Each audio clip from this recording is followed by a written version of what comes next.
So pour a glass of craft beer, we can do this. Yeah. So the scene itself has grown like exponentially, and like, is there any? Have you seen the difference though? Say from like 3 or 4 years ago to today. Like, what is the difference in the? I'd say it's almost even down to like months. Like, it's maturing so much faster locally. Right. Yeah, it's crazy. And like, I don't know, social media, people see beers like this, or either way, word gets around really fast. And yeah, people are just very open to try new things, and that's been a big change. Like, it's happened a lot faster lately. Interesting. You mentioned like social media like that, because once again, I just really feel like very photogenic. It's just so sexy. I don't know. I can't get past it. We were saying yesterday that we judge beers now. We look at it and be like, oh, it's not hazy. It's become like this new baseline. I'm sure it'll pass. Like, actually, there's another question. Do you guys think it's a trend? Do you think it'll like, clearly it's a trend, but do you think it'll stick around?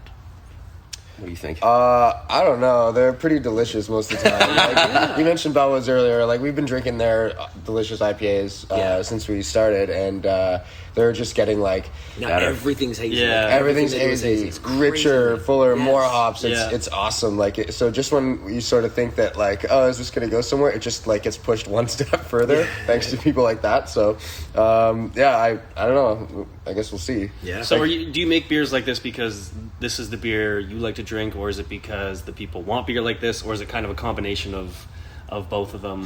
It's lucky for us that it's both. Right. I think. Yeah. Like, it started because I think we basically had a mastermind from Fiddlehead and changed our lives. We couldn't believe it. Yeah, it's crazy, right? Yeah, he sold that out like 20 minutes online a few years ago, and like, so ever since then we've been chasing it. Yeah, for sure. You know, it's chasing the haze. It's a cool thing though about being in Ottawa. You know, we're a smaller city. We got Montreal, not that far from here, in Toronto, and we've talked about this a lot. But like, you think about influences.